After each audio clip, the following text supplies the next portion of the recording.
Hey everybody, Max Gamer here's the Little Kitty Podcast. It's not too long. And as always, we're joined by the 3.5 fat boy Zoro. Zoro, did you have a good week this week? Were you a big fat lazy piece of shit this week? What's that? Zoro had a cute little play date at the neighbor's house. Neighbor has a golden retriever. So we got to go play with the other golden retriever.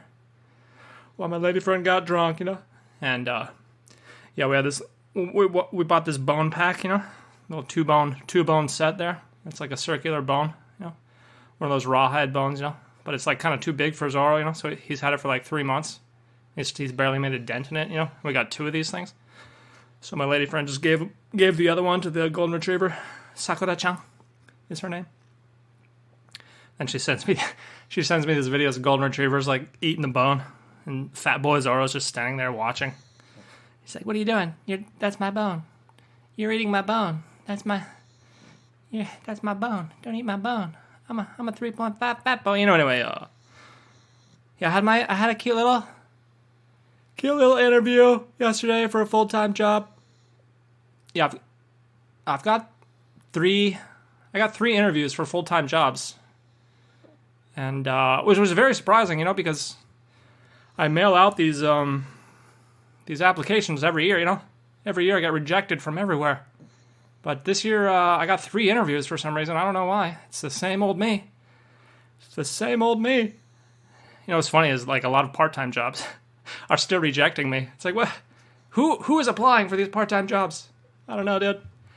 Anyway, so I went there, and of course, as I said earlier in the podcast, or, a week ago, last week's podcast, part of the interview is in Japanese there, So, I just realized how fucking terrible my Japanese is. Like, I thought I was getting better, I feel like I'm getting better. I'm able to read a lot more, I'm understanding a lot more. Then I get to the interview and they ask me these questions and I'm just like, oh God, I don't know how to speak Japanese anymore. I don't know if I was just tired or what, but this one guy, he asked me a question in Japanese. He's like, "Okay, let's talk about the textbooks that you wrote." I'm like, "Okay, sure." And he asked me in Japanese, he's like, "What kind of textbooks?" And he's like looking at my Amazon page. He's like, "What kind of textbooks are they?" And he says it in Japanese. He's like, "Donna kyokasho desu ka?" Which means like, "What kind of textbooks are they?" And I'm sitting there thinking, I'm like, what do you mean? They're language textbooks. What do you mean? What kind of textbooks are they? What am I? You said Donna kyokasho, right? That's what you said, right? That means like, what kind of textbook? What do you mean? What kind of? You're staring at them. It says, you can see the title right there. What do you mean? Do you want me to? So in my mind, I'm thinking like, what the fuck is he talking about? What kind of textbook? What? Is this a Japanese trick question? Because I think really what they were doing is just kind of testing my Japanese ability, which I guess, I failed that. I failed that because I couldn't answer because I didn't know what the fuck he was talking about. I'm like, what? You want me to explain like the contents? Is that what? Kyokasho no naiyo setsume shite hoshii desu ka? Is what I should have said, Just like, oh, do you want me to explain the contents of the books? That would have been a much better question, not just what kind of books are they, because we both know that that what kind of books they are, so. Oh, anyway, we'll see if I get that job. I don't know. That's actually my third choice of the 3 full-time jobs that I'm interviewing for. That one's my third choice. So, we'll see. We'll see how it goes. Okay, anyway, I guess no one actually wants to hear about my life, right? Everyone wants to know about my UFC. Okay, real quick, a little bit more about my life here. This job that I interviewed for, it requires a conversational level of Japanese, very high level of Japanese. And, of course, they want 3 years university experience. They want you to have a master's degree. They want you to have multiple publications. Anybody want to guess what the salary is? Anybody want to? What are you guys thinking? 80, 90,000? Oh, it's 40,000. 40,000. The equivalent of $40,000. But actually the yen, of course, is very weak right now. It's about 150 yen for $1. So it's about $27,000 for this full-time university teaching job that requires high level of Japanese. 3 years university experience, master's degree, $27,000. Meanwhile, my fat friend, he's making $170,000 working for UPS, sitting at red lights like a fat boy, throwing people's boxes over their fences. It's like, oh, fragile, huh? Oh, okay. I'll just throw it over this fence here. Oh, you got a dog? Fuck that. I'm throwing this fragile box over your fence. Maybe the porch pirates will steal it. Oh, God. College is such a scam, man. That's what I remember when I was a teenager, you know? My mom's like, you have to go to college. She should have been saying, you have to get a job at UPS. That would have been... God, my life would be so much better right now, you know? I'd be making a lot more... I'd be making so much more money, you know? I'd be financially secure. Oh, God. Kids, if anyone under 18 is... if anyone under 25 is listening to this, just whatever you're doing, quit your job right now. Go get a job at UPS. All right? Don't go to college. Don't get a master's degree. Don't major in useless. That was also a big mistake. You know, maybe... I guess the STEM fields are still pretty good. You know, well, of course, my friend, he's a physicist. He's probably making bank. But that requires intelligence. More intelligence and hard work than I'm capable of. So I'll never be a physicist. But anyway, that's my life. That's my life in a nutshell. Okay, anyway, let's talk about the UFC. Okay, we got Beneil Dariush versus Arman Tsarukyan. Okay, first off, this card is stocked, dude. This card is stocked. Dariush versus Tsarukyan. Oh, this is a stocked card, dude. This is a stocked card. Dude, there's all kinds of dudes on here. Man, former champions. We got like every fight on this has a name, man. I recognize all these names. Okay, anyway, so we got Beneil Dariush versus Arman Tsarukyan. If you don't know Arman Tsarukyan, he made his debut against Islam Makhachev in a very competitive fight. He's a very good wrestler, and he lost that fight, but it was very competitive. And his other loss in the UFC is to Mateusz Gamrot, and a lot of people thought he won that fight. That Tsarukyan won that fight against Mateusz Gamrot, Mateusz, as the UFC announcers like to say. A lot of people thought that Arman Tsarukyan won that fight, but of course I had money on Mateusz Gamrot, so of course I think Gamrot won because I bet on him to win, so I was very happy about that. But if you haven't seen that fight, that's a great fight, man. That's one of probably the most entertaining wrestling fights. Like usually wrestling fights are boring as shit. Like we just had Almeida versus Lewis there. That was boring as shit, you know. Almeida just took Lewis to the ground and just sat on his face for 25 minutes, and I was like, this is boring. Elbow him in the mouth or something, do something, you know. But Mateusz Gamrot versus Arman Tsarukyan is probably one of the most entertaining wrestling fights I've ever seen, man. They're just like rolling around, grabbing each other's asses, rolling around on the mat, rolling around. You don't know who's going to be on top, who's going to be on the bottom, who's the top, who's the bottom, who's going to get full penetration. You don't even know, you know.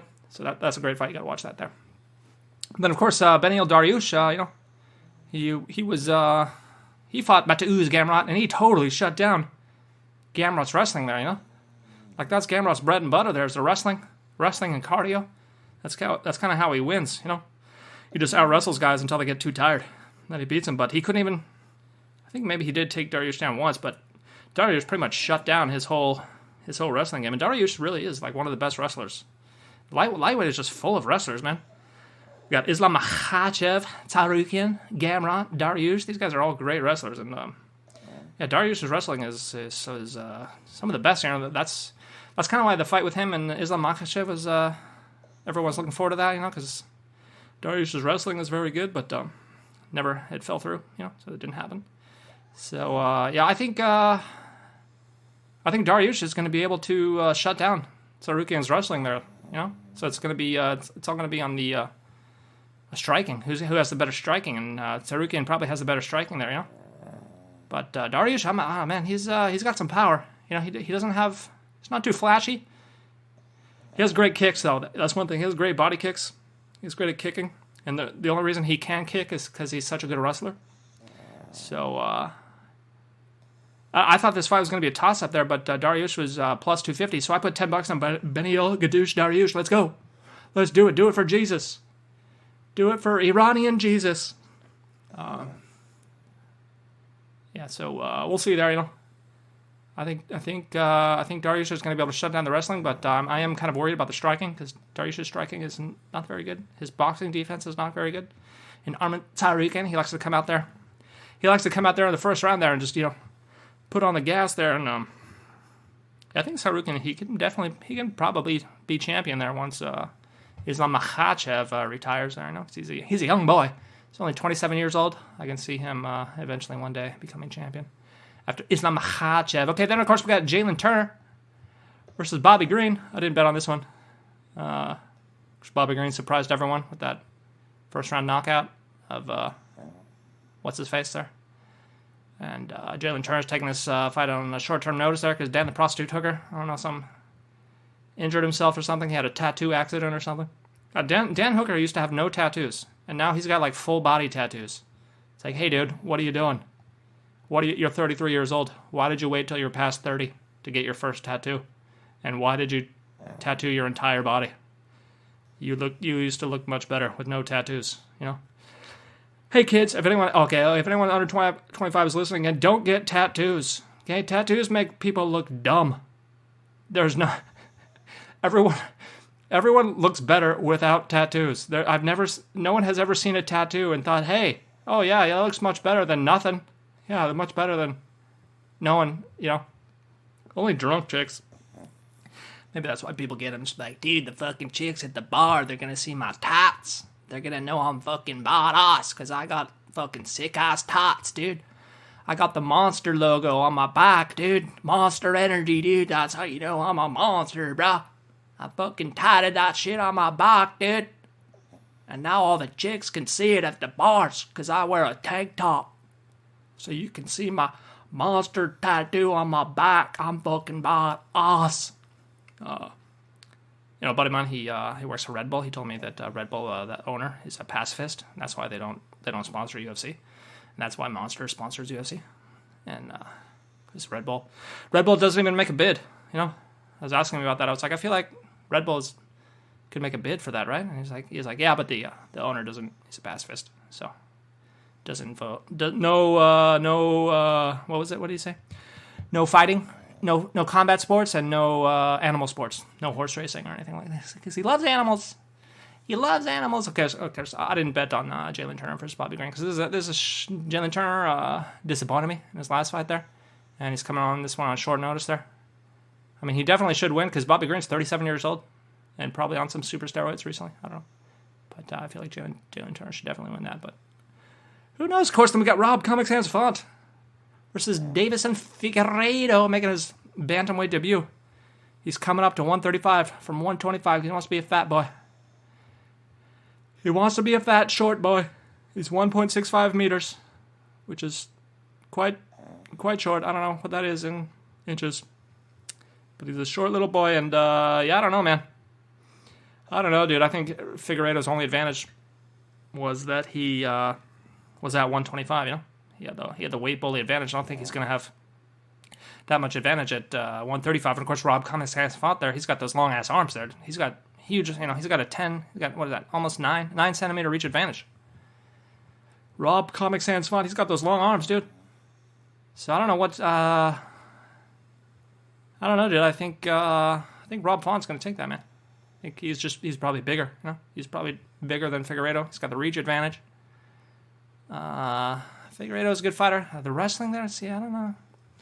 Yeah, I mean, they're both pretty good all-around fighters. So I just feel like Rob Font is going to have the reach advantage and the size advantage. So I put $10 on Rob Comics Hands Font. Then, of course, we got Sean Brady. Sean Brady versus Kelvin Fatboy Gastelum. Going back down to 170. No one can believe he made it. He actually made it back down to 170. He stopped eating Mama's chalupas. Kevin, the fridge, Fat Boy Gastelum, stopped eating Mama's chalupas. He got down to 170, which is his natural weight class. He probably could, even if he had more discipline, he could probably get down to 155. But he's fighting his natural weight class at 170, and I think that was definitely a good move for him. He's definitely too small for 185, and yeah, it's not too. He's 32 years old. He can make a run for the belt, dude. He can make one more run. One more run for the belt. One more time. Just like, what's his name? Chris Weidman. I'm coming for that belt. I'm 47 years old. I've been knocked out straight 6 times, but I'm coming for that belt. I'm delusional. But I think Kelvin Gastelum, I like his chances better at 170. Of course, he's fighting Sean Brady, who was undefeated until he fought, I forget his name. I can't remember his name. Bilal, remember the name? Muhammad. Bilal, I'm definitely Muslim Muhammad. And, of course, that was a what do you call it? Like a signature fight. Not a signature fight, but a turning point fight for Bilal Muhammad there, because everyone says he's a boring fighter. He's a boring wrestler. He has pillow hands. He never knocks dudes out. And then he knocked out Sean Brady there. He knocked him out, dude. So Sean Brady, if you get knocked out by Bilal Muhammad, something's wrong. Something's definitely wrong with your striking. Kelvin Gastelum's one of the best boxers. Yeah, he's a very good boxer. So I don't like his chances. I don't like Sean Brady's chances. So I put $10 on Fat Boy Gastelum. You better not disappoint me, Fat Boy. You better not disappoint me, Fat Boy. Okay, of course, then we got Clay Guida. Clay Guida, 41 years old. Can't believe he's still fighting. Versus Joaquim Silva. Joaquim Silva, he just fought. He fought Armin Tsarukyan, and he lost. But he was doing all right. So he's definitely going to beat the shit out of Clay Guida. Clay Guida. I don't understand why Clay Guida is still fighting. I guess he wants money. But I don't see how he can possibly beat Joaquim Silva. Because Joaquim Silva he's huge, dude. He's fucking ripped, dude. I mean, I guess Clay Guida kind of has that Homer boxing style where people beat the shit out of him until they get tired. And they're like, oh god, I'm bashing your face in, but you're still not knocked out. So I can see maybe Clay Guida out cardioing him, even though he's 41 years old. But I don't see it. Even though he's minus 300, I put $10 on Joaquim Silva. I feel like it's free money. Free money, dude. 30% return. 30% return. Maybe I should put $10,000 on Joaquim Silva. Right, guys? Let's just bet the house fund. Let's see what else we got there. Zoro, you're breathing too much. Okay. My podcast listeners don't listen to your breathing. You're wheezing. What else we got? We got Misha Tate. Misha Tate's coming back. 37 years old. She's a 37-year-old woman. Oh, Misha Tate, what are you doing? What are you doing with your life? You probably should have retired 5 years ago. She actually did retire in 2016. Then she came back in 2021. That was a big mistake. Let's see. Since she's come back, she's had one win. Since she's come back, she's had 1 win and 2 losses. So, I don't know what she's doing there. Probably just start an OnlyFans, huh? I'd probably, if you need some money there, probably just start an OnlyFans. Sell your feet pics. The boys want to see your feet, all right? Misha Tate, you got a lot of fans from the UFC. They want to pay good money to see your feet. They want to see what's in between your toes. They want to lick your toe jam. So just make your OnlyFans account. Sell your feet pics. Okay? That's what all the stars do. Oh, anyway, I guess that's it for today. Thanks for listening. We'll see you tomorrow.